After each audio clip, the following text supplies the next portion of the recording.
College of Arts and Science. For admission details, click the link in description. பார்த்து முடிச்ச CSK vs RCB மேட்ச்ல நீங்க பார்க்க miss பண்ண ஒரு சில விஷயங்களை தான் இந்த வீடியோல பார்க்க போறோம். சோ மேட்சோட ஸ்டார்டிங்ல வந்து பாத்தீங்கன்னா பிராவோ டூப்ளேசில கை கொடுத்து கட்டி பிடிச்சிட்டாங்க. பாசம் வைக்க நேசம் வைக்க தோழனுண்டு வாழ வைக்க அப்படிங்கிற மாதிரி அன்பை வந்து பரிமாறிட்டு இருந்தாங்க. அண்ட் ஹேசல்வுட் ஃபர்ஸ்ட் மேட்ச் ஆர்சிபிக்காக விளையாண்டாரு. சோ 150வது பிளேயரா வந்து ஆயிடுக்காரு. சோ ஆர்சிபிக்காக விளையாண்ட 150வது பிளேயர் வந்து ஹேசல்வுட் தான். அண்ட் லாங்ல ஃபீல்டிங் பண்ணும்போது மேக்ஸ்வெல் வந்து பாத்தீங்கன்னா ஒரு பாலை தடுத்திருந்தாரு. அது 4 or 6 சொல்லிட்டு பயங்கரமான கன்ஃபியூஷன் போயிட்டு இருந்துச்சு. பட் மேக்ஸ்வெல்லே அந்த பாலை தடுத்ததுக்கு அப்புறமா 4 அப்படின்னு சொல்லிட்டு சிக்னல் காட்டியிருந்தாரு. ரொம்ப ஜென்யூனா இருந்துச்சு அது பாக்குறதுக்கே.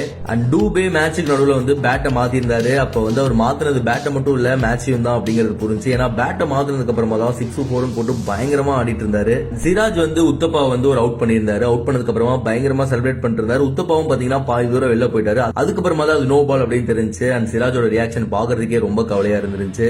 அண்ட் ஆகாஷ் தீப் அவருடைய ஓவரை அக்குவேரா ஆணிவேரா பிரிச்சுட்டு இருக்கும்போது சிராஜ் வந்து போயிட்டு அவருக்கு பயங்கரமான அட்வைஸ் கொடுத்துட்டு இருந்தாரு. டிராக் தம்பி ஃபீல் பண்ணாத அண்ணன்லாம் எவ்வளவு வாங்கியிருப்பேன் அப்படிங்கிற மாதிரியே இருந்துச்சு அவங்க மைண்ட் வைஸா யோசிச்சு பார்க்கும்போது. அண்ட் சோகம் என்ன அப்படின்னா அவர் அட்வைஸ் பண்ணக்கு அப்புறமாவும் ஆகாஷ் தீப் போட்ட பால்ல வந்து பயங்கரமா சிஎஸ்கே வந்து அடிச்சிட்டாங்க. அண்ட் இந்த மேட்ச்லயும் வந்து பாத்தீங்கன்னா முகமது சிராஜ் வந்து ஒரு சூப்பரான ரெக்கார்ட் பண்ணியிருக்காரு. என்ன அப்படின்னா மேட்ச்ல ஃபாஸ்டஸ்டா போட்ட 5 பால் அந்த லிஸ்ட்ல 5 இடத்துலயுமே வந்து முகமது சிராஜ் தான் இருந்திருந்தாரு. இந்த மேட்ச்ல 5 ஃபாஸ்டஸ்ட் பாலுமே முகமது சிராஜ் போட்டதுதான். இதை வந்து ஆல்ரெடி கடைசியா நடந்த மேட்ச்லயுமே வந்து முகமது சிராஜ் பண்ணியிருந்தாரு. என்னதான் ரன்ஸ் நிறைய கொடுத்திருந்தாலுமே இந்த மாதிரி ரெக்கார்ட்லாம் அப்பப்போ பண்ணிடுறாரு. அண்ட் மேட்சோட கடைசி ஓவர்ஸ்ல வந்து பாத்தீங்கன்னா தினேஷ் கார்த்திக் வந்து விளையாண்ட ஒரு பால் வந்து வைட் அப்படின்னு கொடுத்திருந்தாங்க. அது ஆக்சுவலா பாத்தீங்கன்னா வைடு கிடையாது, கால்லயோ பேட்லயோ வந்து பட்டு இருந்துச்சு. பட் அம்பையர் வந்து மாத்தி வந்து டிசிஷன் கொடுத்திருந்தாங்க. அண்ட் உத்தப்பா சிவம் டூபே 2 பேரும் சேர்ந்து 165 ரன் பார்ட்னர்ஷிப் போட்டிருந்தாங்க. சோ இந்த சீசன்ல ஹையஸ்ட் பார்ட்னர்ஷிப் வந்து இதுதான். ஆல்சோ சிராஜ் வந்து இன்னொரு மோசமான ரெக்கார்டும் பண்ணிருக்காரு. சோ டெத் ஓவர்ஸ்ல வந்து பாத்தீங்கன்னா டீமே டெத் ஆகிற அளவுக்கு ஒரு ரெக்கார்ட் வந்து பண்ணிருக்காரு. என்ன அப்படின்னா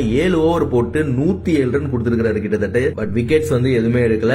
அண்ட் ஆர்சிபி பிளேயர்ஸ் எல்லாருமே வந்து பாத்தீங்கன்னா கையில வந்து ஒரு பிளாக் கலர்ல ஆம் பேண்ட் மாதிரி போட்டிருந்தாங்க. எதுக்காக அப்படின்னு பார்க்கும்போது ஹர்ஷல் பட்டேல் அவருடைய சிஸ்டர் வந்து ரீசெண்டா இறந்திருந்தாங்க. சோ அதனால வந்து அவர் பாத்தீங்கன்னா அவங்க ஃபேமிலி கூட இருக்கிறதுக்காக மேட்சஸோ ஆடாம கிளம்பிட்டாரு. சோ அந்த ஒரு இன்சிடென்ட்காக வந்து பாத்தீங்கன்னா எல்லா பிளேயர்ஸுமே வந்து கையில வந்து பிளாக் கலர் ஆம் பேண்ட் வந்து போட்டிருந்தாங்க.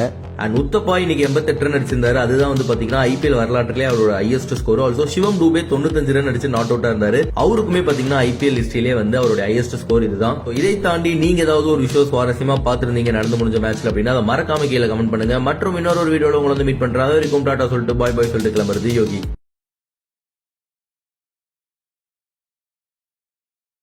SC College of Arts and Science. For admission details, click the link in description.